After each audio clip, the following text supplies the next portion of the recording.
According to the National Centers for Disease Control and Prevention, approximately 1 in 4 women and 1 in 7 men have experienced severe physical violence by an intimate partner in their lifetime. And about half of both men and women have experienced psychological aggression. In today's episode, you will hear one of those stories. And due to the sensitivity of her situation, her identity has been concealed. Join me for her story. This is the highway to healing.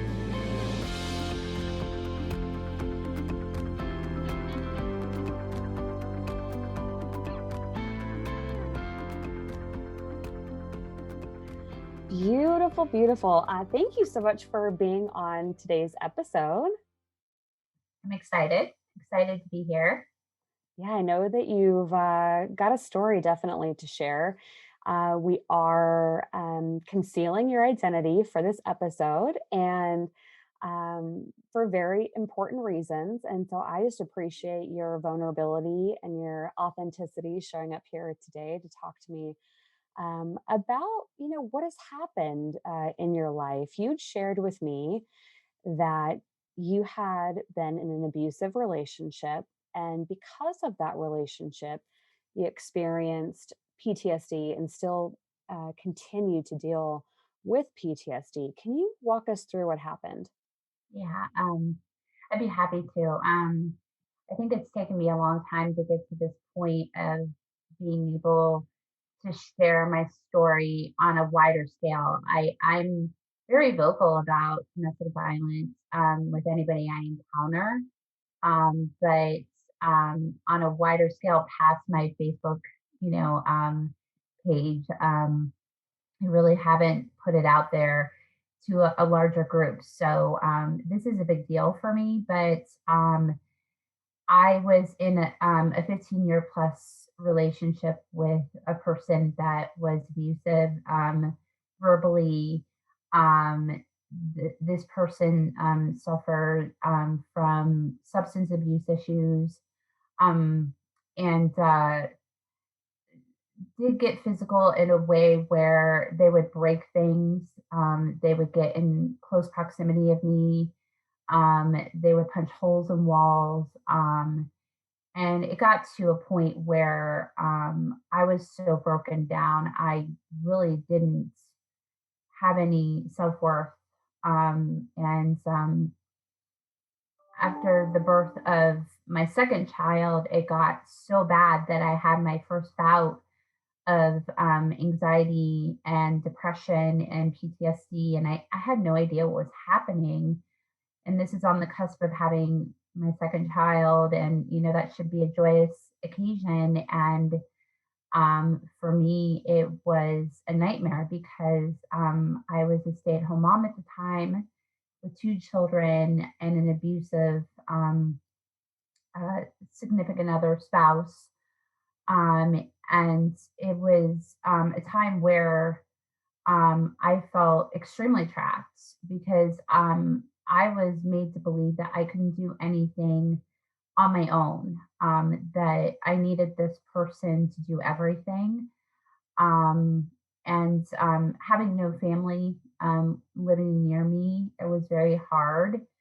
And it was very hard for me to talk about it because I guess until I started going to counseling, didn't realize how severe the abuse was and how deep into um, the the mental abuse part of it I was. It was like I was in a Stockholm Syndrome situation where I was kind of used to that cycle of abuse, where things were done and said that were just awful. And then this person would, come back with roses or a card or jewelry or a present, to get me back into their good graces.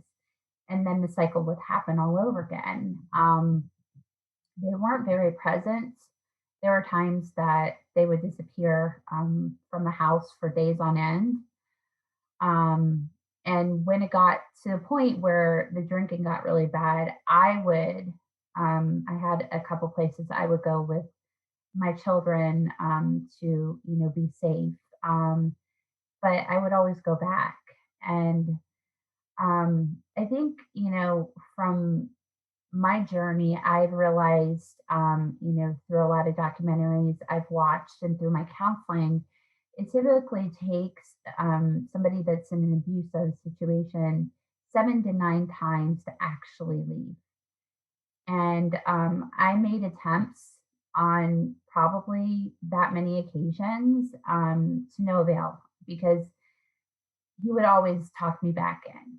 And that's part of that cycle of abuse. And I just always thought it was going to be much harder on the outside than on the inside. But looking back on it now, I can't imagine being in that situation.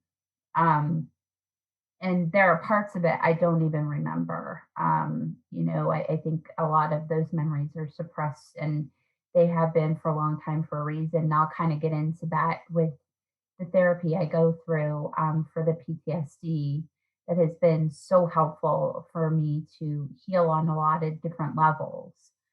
But an incident happened where one of my children was hurt, and I had already decided that I had had enough. Um, I had had conversations with my family and a couple close friends, and had made the decision that I was going to leave. And I think he could sense it because 2 days later, that's when he hurt one of my children. And so I packed the bag and I hid out somewhere where it was made available to me from somebody close to me, and it was a location that he probably wouldn't have thought about. Um, he did eventually find me. I had to move to a different location until we got things set up within the court system, and I found a permanent place to live. Um, Once I left, I'm not going to sugarcoat it and say that, things got better. It actually increasingly got worse. And I will say that I understand why people go back because the harassment, the threats, the stalking, it does get worse in certain situations, and I can speak to mine. Um, but my life was threatened on multiple occasions. I had the feeling for a very long time that he was either following me or having other people follow me. Through the courts, I had them agree to allow me to disclose a PO box instead of my new address. But one day he showed up at my house, and my current husband was there. So I don't think he was expecting that. But we went through years of him stalking and harassing my family, my now husband, me, um, some of my friends that we knew throughout my relationship, but they were my friends to begin with. Threatening them, saying, I have dirt on you, and if you don't have her do X, Y, and Z, then I'm gonna spill the beans on you. And it was just, I mean, threats through email, text messages, voicemails, and it's just it has been an ongoing battle throughout the years. Within the court system, outside of the court system. But I seem to have persevered through all of it. People have said to me throughout the years, "You're strong. You're really strong. You're a very strong person." And I didn't feel that for a very long time. And I didn't see that, but yet I still made it through things that people would kind of look at and say, "Wow, that's like a Lifetime movie." I mean, I had to hide out. I had a suitcase between me and my children for at least a month. Um, I was still going to work every day. I was still, living my life, but I was also living an alternative life that was very scary and terrifying. And, I didn't know what was going to happen from minute to minute. And to this day, I do somewhat fear him, but I fear him in a different way than I have before. And I think I can attribute that to the therapy that I've been going through, which is called EMDR therapy. Um, Yeah, talk to us and about that. Like, yeah, what is it, and what happens in one of those sessions? so it can differ depending on the counselor. It's really it started out with eye movements, and it's alternate eye movements, and then you're talking about certain events that have happened, and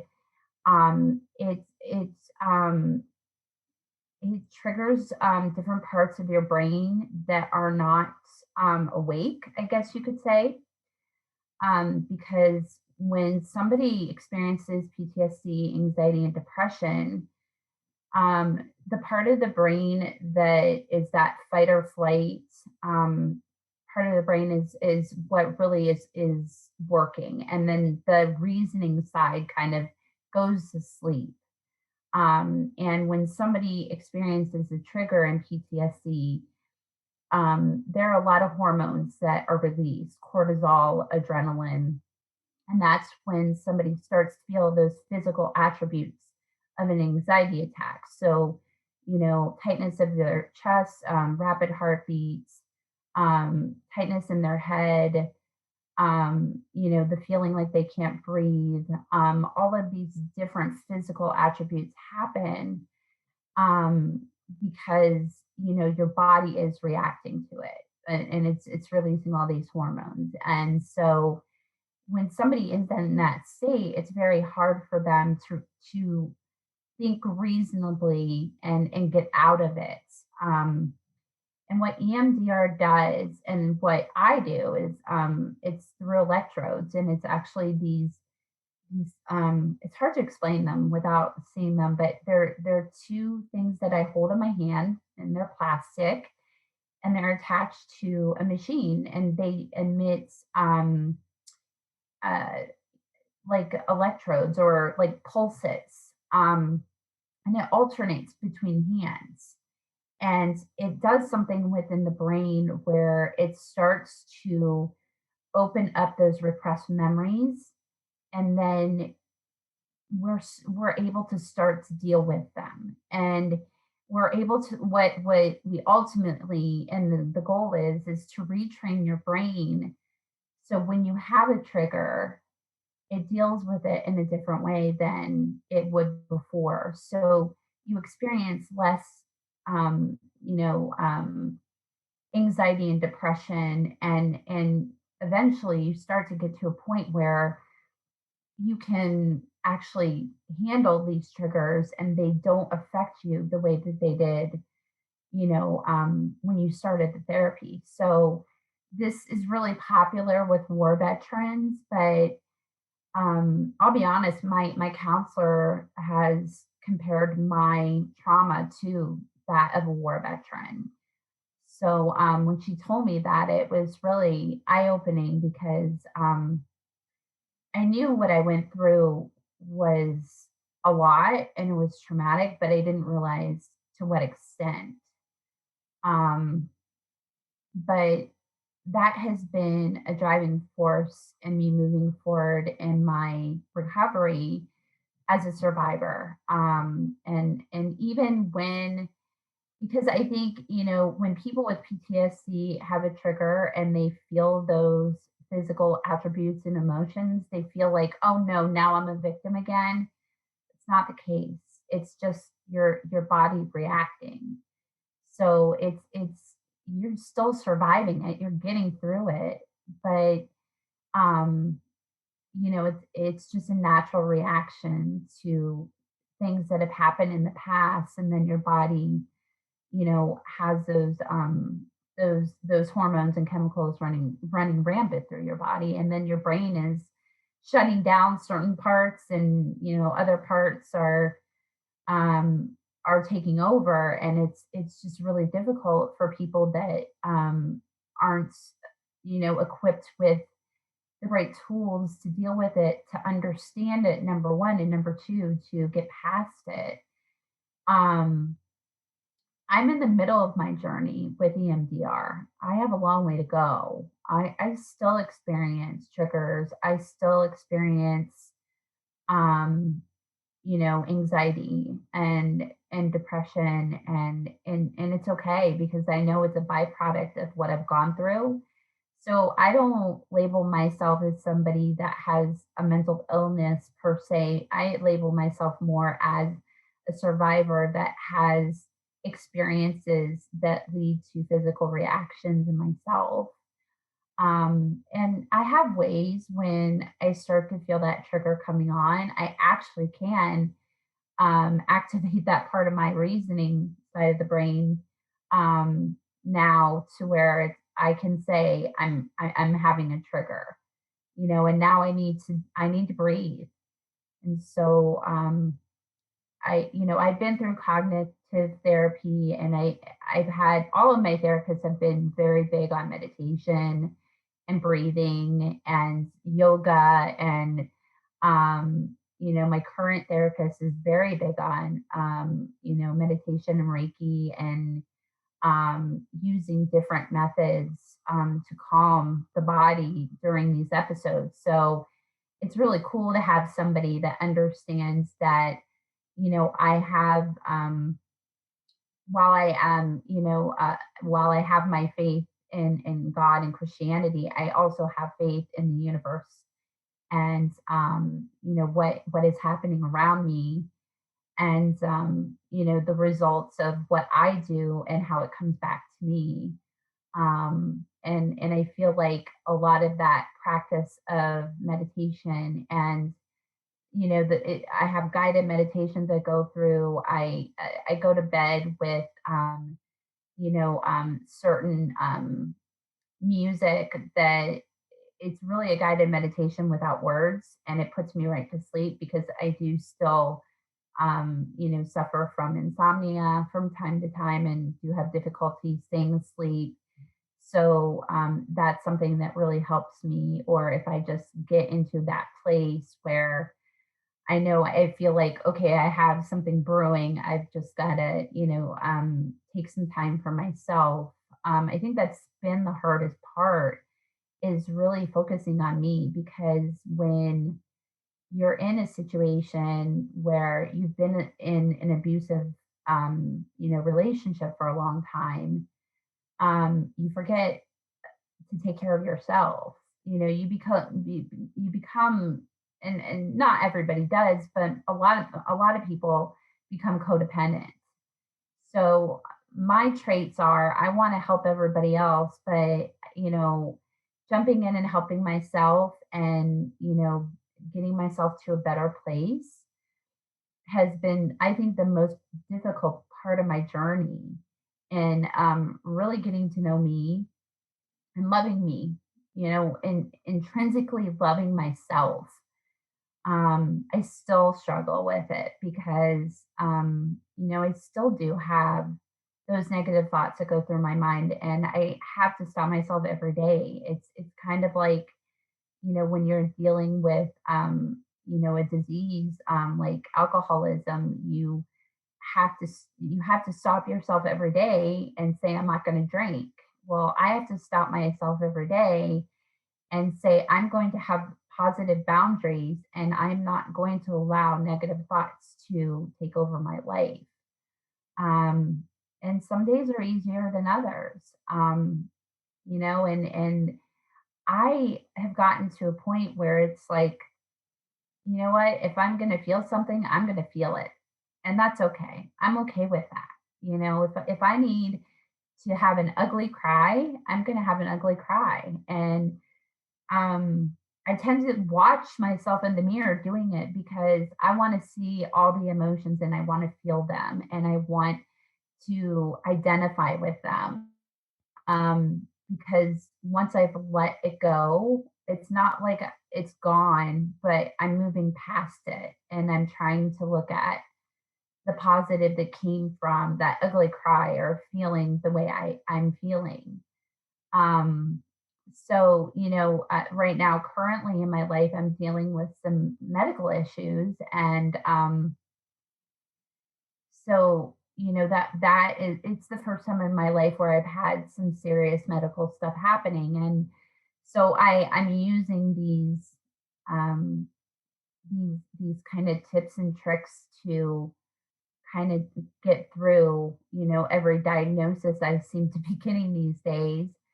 So it doesn't just translate to, going through abuse. It translates to any type of trauma or any type of situation you have in your life where, you're struggling, you're having a hard time, you're having a hard time coping.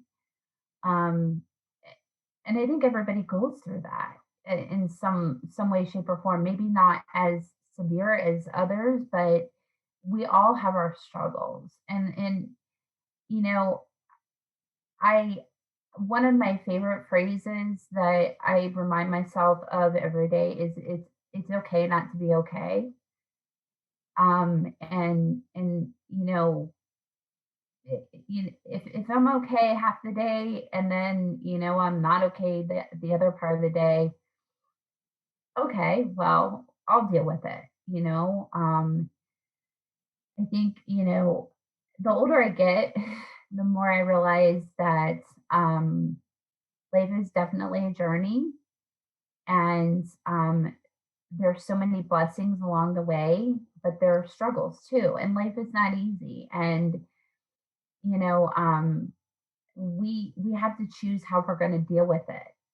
Are we going to let our past define our future? Or are we going to allow ourselves to be in the moment and to see the good that's in front of us, even if we're dealing with really bad stuff? And I think, when I was in, the, I, I don't know even know what to call it, but when I was in, the the struggle of getting out of that relationship, I couldn't see that. It was sometimes it was minute by minute, sometimes it was hour by hour, sometimes it was day by day.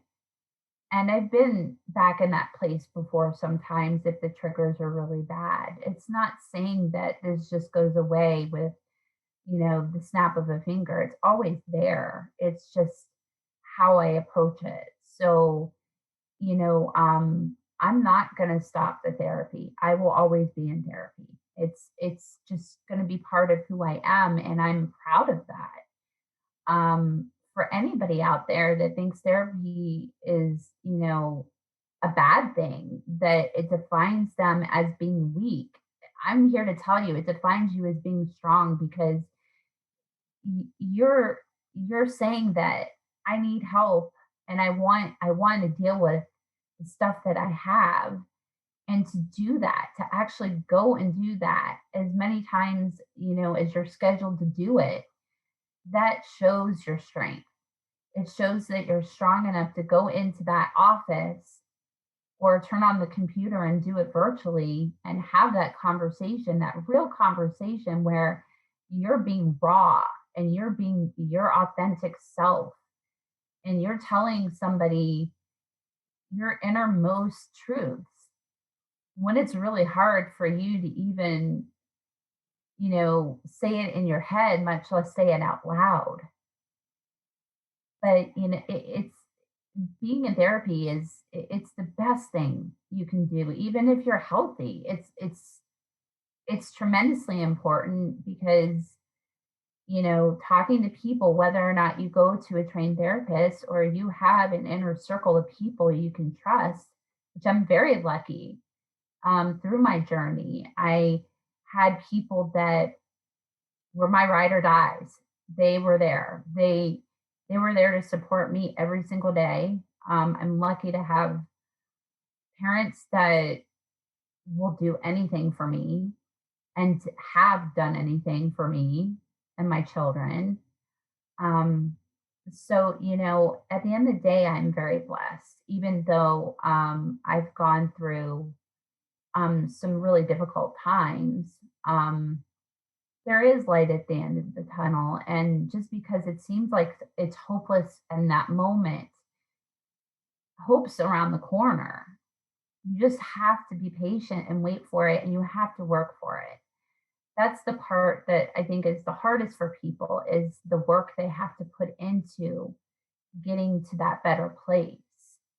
Um, and it's a daily journey for me, just like I've said. That's going to be a common theme, and what I say throughout my testimony is that this is a daily journey for me, and I have to wake up every day and put in my mind that I'm going to put one foot in front of the other, and I'm going to do it in a fabulous way. And if I make somebody smile today, if I make somebody laugh today, if I can change somebody's life in a positive way, even if it's just a small way, then I that makes me happy. And whether that's my family or my employees or my coworkers or my friends, um, doesn't matter. It could be a perfect stranger. Um, I want to spread that love and light.